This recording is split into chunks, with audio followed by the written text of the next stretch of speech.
अहमदाबाद के नरेंद्र मोदी स्टेडियम में आईपीएल के 17वें सीजन का मैच नंबर 12 खेला जाएगा। गुजरात टाइटंस और सनराइजर्स हैदराबाद के बीच में इस मुकाबले में दोनों ही टीमों की प्लेइंग 11 क्या होगी, क्या हो सकती है संभावित प्लेइंग 11, वो आपको बताएंगे। साथ ही साथ बताएंगे पिच रिपोर्ट, यानी पिच किसको फेवर करने वाला है, बल्लेबाजों को, गेंदबाजों को, गेंदबाजों में तेज गेंदबाजों को, या स्पिनर्स महफिल लूट जाएंगे। तो पिच रिपोर्ट पर थोड़ी सी चर्चा करेंगे वेदर रिपोर्ट पर, और साथ ही साथ आपको बताएंगे हेड टू हेड आंकड़े क्या कहते हैं जब ये दोनों ही टीमें आमने सामने आए। तो वीडियो का एंड तक जरूर देखिएगा। वीडियो पसंद आए तो इसे लाइक भी जरूर कर दीजिएगा। सबसे पहले बात कर लेते हैं पिच रिपोर्ट की। तो अहमदाबाद के नरेंद्र मोदी स्टेडियम में खेला जाएगा आईपीएल 2024 का एक दर्जनवा मुकाबला, यानी 12वां मुकाबला। और इस मुकाबले के लिए जो अहमदाबाद की नरेंद्र मोदी स्टेडियम की जो पिच है वो बल्लेबाजों को फेवर करने वाली है। अहमदाबाद के नरेंद्र मोदी स्टेडियम की जो पिच है वो अक्सर बल्लेबाजों को फेवर करती है, और कहा जाता है कि यहां पर बल्लेबाजों के लिए रन बनाना थोड़ा आसान हो जाता है। ग्राउंड थोड़ा बड़ा है तो यहां पर सिंगल डबल लेने में भी फायदा साबित रहा है, फायदा होता है बल्लेबाजों को। हर गेंद पर आप चौके छक्के नहीं लगा सकते इस पिच पर, लेकिन आप रन्स जरूर बना सकते हैं। उसके अलावा तेज गेंदबाजों को थोड़ी मदद है। यहाँ पर तेज गेंदबाजों को अच्छी बाउंस मिलेगी, जिससे उनके लिए बल्लेबाजों को परेशान करना थोड़ा सा आसान हो जाएगा। वहीं स्पिनर्स के लिए थोड़ा सा आप कह सकते हो कि कब्रगाह वाला पिच है। यहाँ पर स्पिनर्स थोड़ी सी परेशानी में दिखाई देते हैं। पिच रिपोर्ट आपको बताई, उसके बाद अब आप बात करते हैं वेदर रिपोर्ट की। वेदर रिपोर्ट क्या है इस मैच के लिए, मौसम का अनुमान क्या है, तो आपको बता दें थोड़ी गर्म मौसम रहने वाली है अहमदाबाद में। मैच 3:30 बजे दिन के वक्त में होने वाला है, तो यहाँ पर थोड़ा सा गर्मी का सामना करना पड़ेगा बल्लेबाजों को, खिलाड़ियों को। उसके अलावा मैच के लिए बारिश की कोई संभावना नहीं जताई गई है, यानी कि अगर आपके मन में ये चिंता है कि क्या ये मैच रद्द होगा बारिश की वजह से, क्या ये मैच कैंसिल ना हो जाए, तो ऐसी चिंता करना फिजूल सी बात है, क्योंकि मौसम विभाग ने साफ कर दिया है कि बारिश नहीं होगी, यानी 40 ओवर आप पूरे मैच का लुत्फ उठा पाएंगे। अब सनराइजर्स हैदराबाद की प्लेइंग 11 पर चर्चा कर लेते हैं। विजिटिंग टीम है सनराइजर्स हैदराबाद, इस मैदान पर विजिट करेगी। होम टीम गुजरात टाइटंस है, तो गुजरात टाइटंस की प्लेइंग 11 बाद में देखेंगे। सबसे पहले सनराइजर्स हैदराबाद की प्लेइंग 11 पर नजर डालते हैं। सनराइजर्स हैदराबाद की प्लेइंग 11 में मयंक अग्रवाल आपको ओपनिंग करते हुए नजर आने वाले। मयंक अग्रवाल के साथ ट्रेविस हेड ने पिछले मुकाबले में क्या किया था हम सबको याद है। 277 रन सनराइजर्स हैदराबाद ने कूट दिए थे, और उसमें ट्रेविस हेड का बहुत बड़ा हाथ था। 62 रनों की पारी उन्होंने खेली थी 200 से ज्यादा की स्ट्राइक रेट से। हालांकि थोड़े से भाग्यशाली रहे थे, वो एक कैच छूटा था उनका। मयंक अग्रवाल अपने आप को साबित करना चाहेंगे। अब तक ये आईपीएल उनके लिए अच्छा नहीं जा रहा। उसके बाद प्लेइंग 11 में आएंगे 6 hitting machine Abhishek Sharma. IPL 2024 में सनराइजर्स हैदराबाद के लिए 6 हिटिंग मशीन बनते जा रहे हैं। 2 मुकाबले उन्होंने खेले और कुल 9 छक्के वो लगा चुके हैं, और बहुत ही आक्रामक अंदाज में बल्लेबाजी कर रहे हैं 23 वर्षीय अभिषेक शर्मा। प्लेइंग 11 में वो हमें दिखेंगे। उसके बाद एडन मार्करम आएंगे, पिछले सीजन कप्तान थे, इस सीजन कप्तानी से हटा दिया गया। टूर्नामेंट की शुरुआत से पहले ऐसी चर्चा थी कि शायद प्लेइंग 11 से भी उनका पत्ता कटेगा, लेकिन एडन मार्करम ने यह बता दिया है कि भैया हमें आप नहीं हटा पाओगे। कप्तानी से भले ही हटा दिया, लेकिन बल्लेबाजी में ऐसी करके दिखाऊंगा आपको कि आप मुझे नहीं हटा पाओगे। और एडन मार्करम नहीं हटेंगे, प्लेइंग 11 में रहेंगे। पिछले मुकाबले में 40+ का स्कोर रहा था और अच्छे फॉर्म में है, शानदार लय में। उसके बाद हेनरिक क्लासेन, इनकी तो जितनी तारीफ की जाए उतनी कम है, क्योंकि हेनरिक क्लासेन ने पिछले मुकाबले में 80 रनों की पारी खेली थी। उससे पिछले मुकाबले में भी शानदार बल्लेबाजी की थी। पहले मुकाबले में सनराइजर्स हैदराबाद को जीत नहीं दिला पाए थे, लेकिन हार का जो अंतर था वो बहुत नजदीक ले गए थे मुकाबले को। हेनरिक क्लासेन जो है वो ऑरेंज कैप की रेस में सबसे ऊपर है, तो प्लेइंग 11 में हमें हेनरिक क्लासेन दिखेंगे। अब्दुल समद, शाहबाज अहमद और मार्को यंसन, ये 3 ऑलराउंडर है इस टीम में। प्लेइंग 11 में आपको दिखेंगे अब्दुल समद, मार्को यंसन बल्ले से अब तक वैसा कमाल नहीं कर पाया, लेकिन शाहबाज अहमद ने पिछले मुकाबले में जो पहला मुकाबला सनराइजर्स हैदराबाद का था, उस मुकाबले में गजब की बल्लेबाजी की थी। जीत नहीं दिला पाए थे, लेकिन शानदार बल्लेबाजी की थी। और ये जो 3 नाम है, अब्दुल समद, शाहबाज अहमद और मार्को यंसन, गेंद से भी टीम के लिए योगदान देंगे। खास तौर पर मार्को यंसन तेज गति से गेंद डालने के लिए जाने जाते हैं और शाहबाज अहमद स्पिन डिपार्टमेंट संभालेंगे। पैट कमिंस 20 करोड़ में खरीदे गए थे, कप्तान बना दिए गए, वर्ल्ड कप जिताया अभी ऑस्ट्रेलिया को, और जब से टीम में आए टीम की जो कायाकल्प है वो पलट गई है।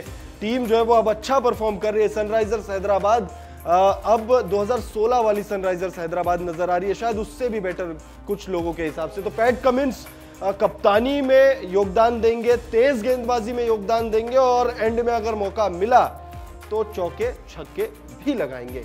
भुवनेश्वर कुमार और टी नटराजन, 2 और तेज गेंदबाज। भुवनेश्वर कुमार कहा जाता है कि सनराइजर्स हैदराबाद में बॉलिंग डिपार्टमेंट के कप्तान है भुवनेश्वर कुमार, और टी नटराजन अभी अपने आप को प्रूव करना इन्हें बाकी है। अब नजर डालते हैं गुजरात टाइटंस की प्लेइंग 11 पर। गुजरात टाइटंस की प्लेइंग 11 की शुरुआत होगी शुभमन गिल और रिद्धिमान साहा के साथ। ओपनिंग जोड़ी है शुभमन गिल कप्तान, रिद्धिमान साहा उनके ओपनिंग पार्टनर। पिछले 2 सीजन से लगातार, पिछले 3 सीजन से लगातार जो है ये दोनों ही ओपनिंग करते हुए नजर आ रहे हैं, और ये दोनों ही लगातार पिछले 2 सीजन में शानदार ओपनिंग दे रहे थे। टीम बहुत ज्यादा सफल नजर आ रही थी। इस सीजन 2 मुकाबलों में उस तरीके का प्रदर्शन इन दोनों का ही हमें देखने को नहीं मिला है, तो इन दोनों से बहुत ज्यादा उम्मीदें होंगी कि भाई होम ग्राउंड पर। वैसे शुभमन गिल का नरेंद्र मोदी स्टेडियम में अच्छा रिकॉर्ड है, इस मैदान पर सबसे ज्यादा रन आईपीएल में शुभमन गिल के ही नाम है। साई सुदर्शन उसके बाद आएंगे नंबर 3 पर। साई सुदर्शन ने जरूर अच्छे रन्स बनाए हैं दोनों ही मुकाबलों में, 40+ का स्कोर है, लेकिन क्वेश्चनेबल जो चीज है वो है स्ट्राइक रेट। ज्यादा से ज्यादा 120 से ऊपर के स्ट्राइक रेट से वो नहीं खेल रहे हैं। पिछले मुकाबले में 115 के स्ट्राइक रेट से उन्होंने रन बनाए थे, पहले मुकाबले में 120 के आसपास का स्ट्राइक रेट था, उससे भी कम था। तो साई सुदर्शन रन तो बना रहे हैं, लेकिन गति जो है वो क्वेश्चनेबल है। तो साई सुदर्शन चाहेंगे कि रन बने जिस तरीके से बन रहे हैं, लेकिन थोड़ी सी तेज गति में बने। 20 गेंदों में 40 बना ले, या 40-45 गेंदों में 80-90 के आसपास बना ले, तो वो कुछ ऐसा प्रदर्शन की उम्मीद अपने आप से रख रहे होंगे, और टीम मैनेजमेंट और फैंस इनसे रख रहे होंगे।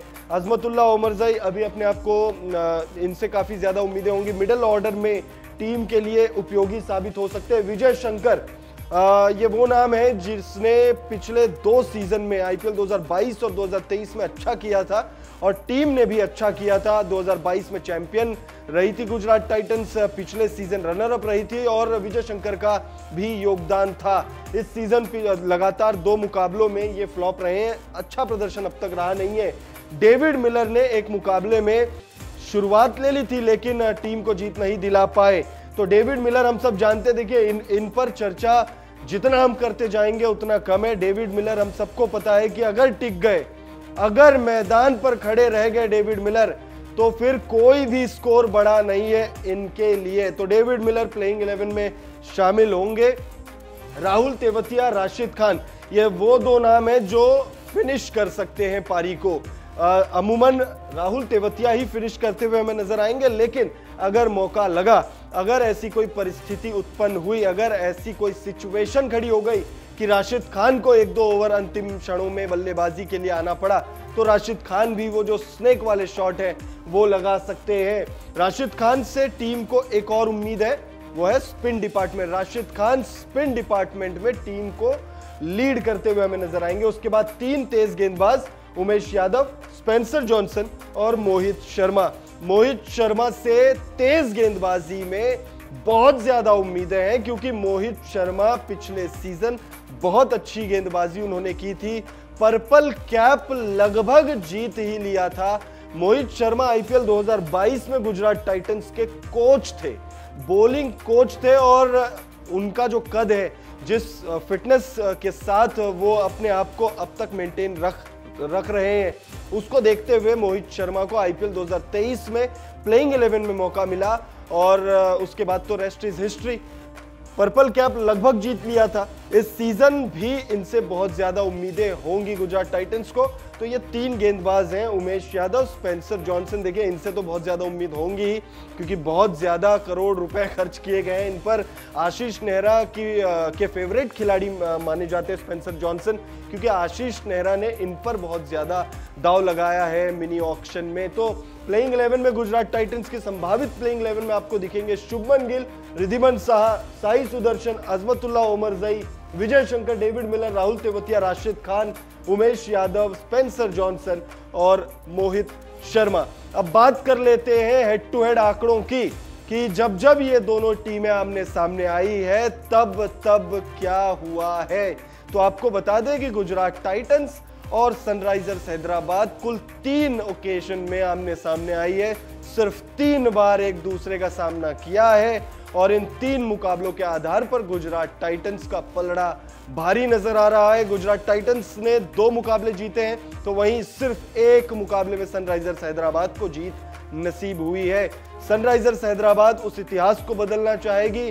सनराइजर्स हैदराबाद वो 1-2 से जो पिछड़ रही है उसको इक्वल करना चाहेगी, 2-2 पर लाना चाहेगी। तो वहीं गुजरात टाइटंस की कोशिश होगी कि पिछले मुकाबले में हार गए थे, सीएसके ने हरा दिया था, इस मुकाबले में जीत की पटरी पर भी लौटे और सनराइजर्स हैदराबाद पर जो दबदबा बनाया है पिछले 2 सीजन में उसे बरकरार रखे। फिलहाल इस वीडियो में इतना ही। आप कमेंट करके बताइएगा कि सनराइजर्स हैदराबाद का हालिया फॉर्म आपने देख ही रखा है, गुजरात टाइटंस भी बहुत ज्यादा खराब नहीं कर रही है।